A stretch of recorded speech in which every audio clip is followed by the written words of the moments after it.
time we have 3 lectures. We have another excellent CTO interventionalist from Japan for the second lecture, who is Dr. Wataru Nagamatsu. He is going to talk to us on techniques of antegrade approach. Over to you, Dr. Nagamatsu.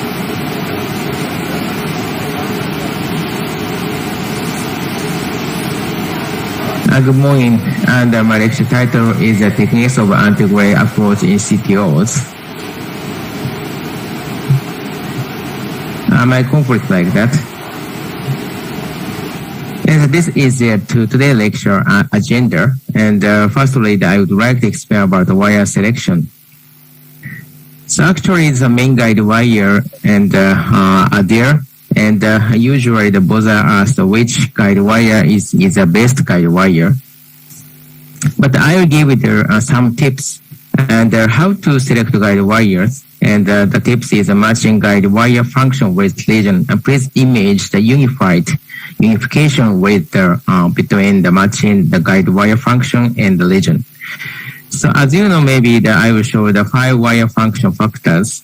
One is the penetration force, and another say the tip load per area for the hard region, the tip flexibility for intentional control, and the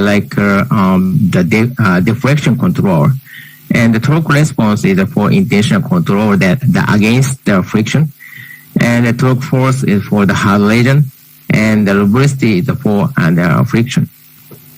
I'll show the actual case. This one is the CTO, the OCL CTO.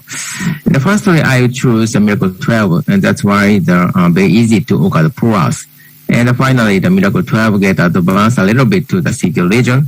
But after that, the get advanced Miracle 12, very difficult to change the direction. So actually, the correct way is this white arrow. Very difficult to change the direction, and very easy to look at the wave motion. And please remember the tips and the unification, the wire function, and the region, the factor. Firstly, and I'll show the steps of guide wire selection. First, the evaluation region factor. So in this time, we need the intentional control, and still this region have the hardness. And please consider about the matching the wire function. So in this time, we need a tip flexibility for the intentional control. And still we need a torque response due to the hardness of the region. And in this time, so I changed to the guide wire from Miracle 12 to the Gaia second. And after that change to the Gaia second, the tip direction was changed and got advanced using the guide second. Finally, this procedure success.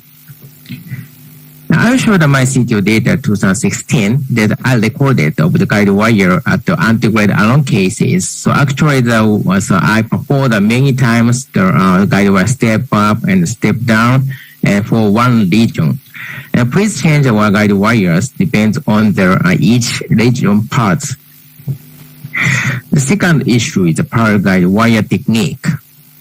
So nowadays, the very hot topic is for the power wire is using dual lumen microcatheter. I show the dual lumen microcatheter benefits. The one is the tracking first wire route, very easy way to process the route.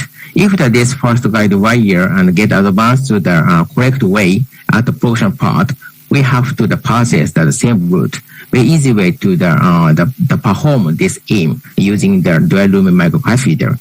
And second is a strong backup force we can get compared with the single lumen microcatheter. And we can perform the coaxial manipulating due to the using the dual lumen microcatheter.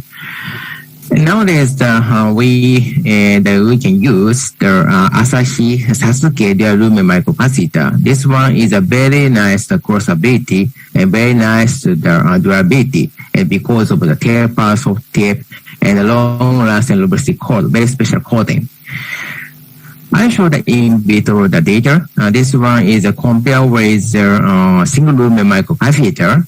How about the backup force efficacy using the dual lumen microcatheter Sasuke? I'll show that this data. And the upward is a Clavel, is as you know, a single lumen microcatheter. And compared with this Sasuke dual lumen microcatheter, due to the using this one, we can get a very good backup support.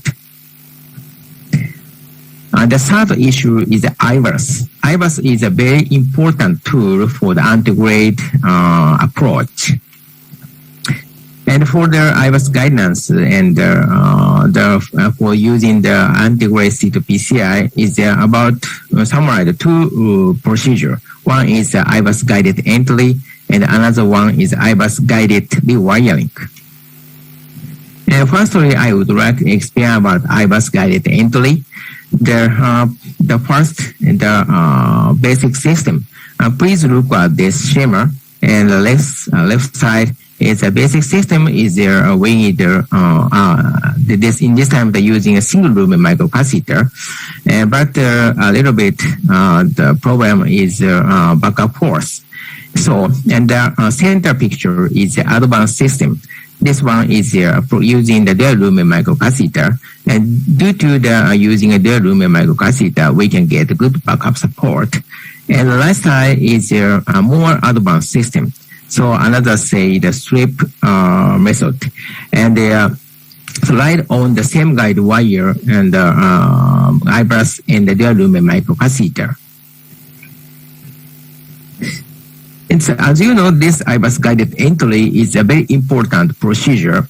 And nowadays, very famous algorithm like APC2 algorithm is being as a very important step. But we have the critical question: how is the efficacy of IVAS guided entry procedure? Is this have the efficacy or not? And I performed a study and using a Japanese C2 expert registry data, and in 2016, and I hold up the intention to treat antegrade no stamp case, and the total number is 150. And I separate two arms. One is IVAS guidance, and another one is no IVAS guidance. And I check the procedure success and guide wire success and antegrade success, and move to the rescue letter grade. But statistically, there is no significant. And from this data, IVAS is no meeting, no. And I performed the sub-analysis. And one part is one arm is confirming wire position at the intima. So that means and after that get advanced to the guide wire to the CT region, and after that performing they're checking the IVAS. And the another one is no performing the IVAS checking the guide wire position at the CT region. And so the guide wire success and the undergrad success and the move to the procedure, and statistically, and we can see the difference. So maybe it's, so I define that this like confirming the wire position at the intima is a complete IVAS guided entry. So this like a complete IVAS guided entry has a good efficacy. I strongly recommend.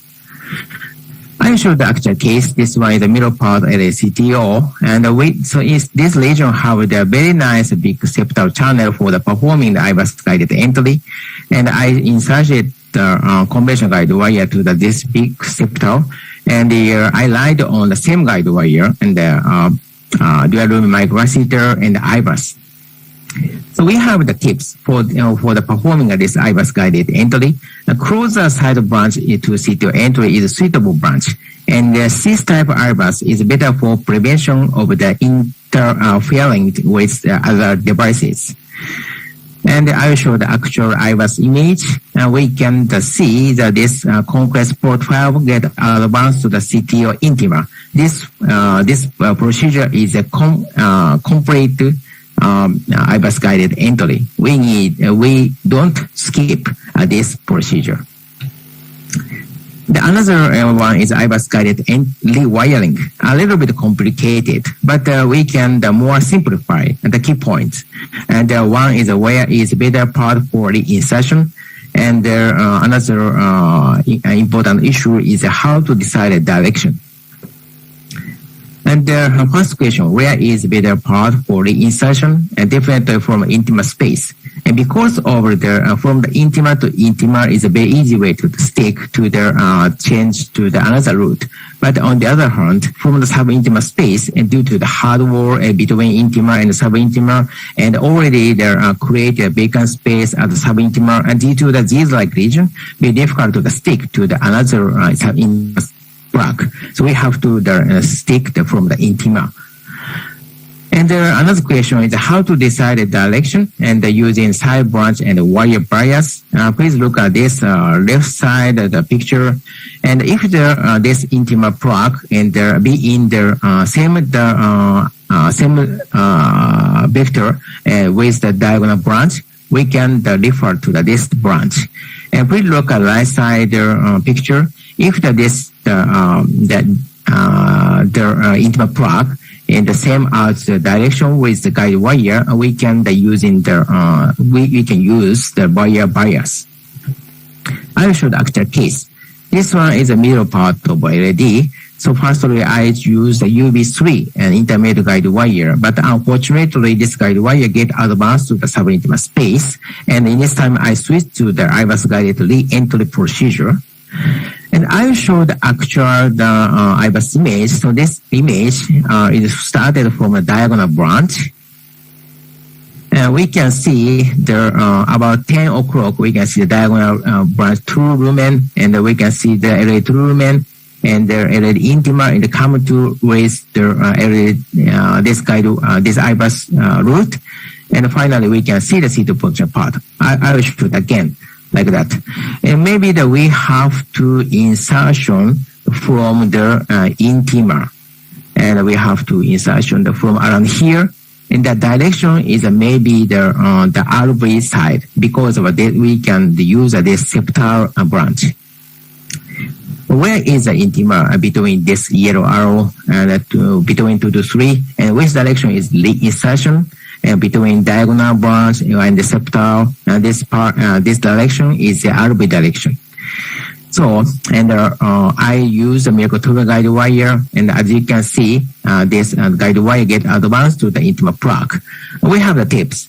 Please use a stiff wire. It maybe that this stiff guide wire is needed for the insertion, like miracle 12 and Gaia Star and Conquest. The last issue is switching to next procedure when. And I will give you the viewpoint of the procedure time, the one suggestion. From this paper, data from the JAC and using a Japanese C2 expert registry data, and the median successful guide wire crossing time of a single wiring is 23 minutes, and the antegrade prior wiring is 60 minutes. And look back to my actual case. And from my case, is the same step tendency, and my time is 29 minutes. And for using the antegrade guide wire, the escalation. And when moving to the next test viewpoint procedure time is the time of procedure switching. If you perform the single antegrade wire escalation is 20 minutes, and prior wire technique is 60 minutes. This is a constable time. Take-home message. Techniques of antegrade approach in CTOs, wire escalation, wire selection, place the unified region information and wire function. Very easy way to choose the best guide wire. The second, prior wire. Nowadays, hot topic is please use a dual lumen microcapacitor like Sasuke. And the third one is IBUS. It looks like a complicated, but a good beneficial for using the IBUS and complete IBUS and guided entry and confirm the IBUS guide wire position at the C2 region is very, very important. I would like to strongly recommend this step. And IBUS rewiring is looks like a very, very complicated, but we can do the simplify. We have to the insertion from the intima, and we can do the refer the IBUS guide wire and the branch bias. And last one, the switching to next procedure inside of the procedure time, about 20 to 30 minutes by the antegrade wire single guide wire escalation. And if you perform the prior, it's 60 minutes. Thank you for attention. Thank you, Dr. Wataru, for the excellent presentation.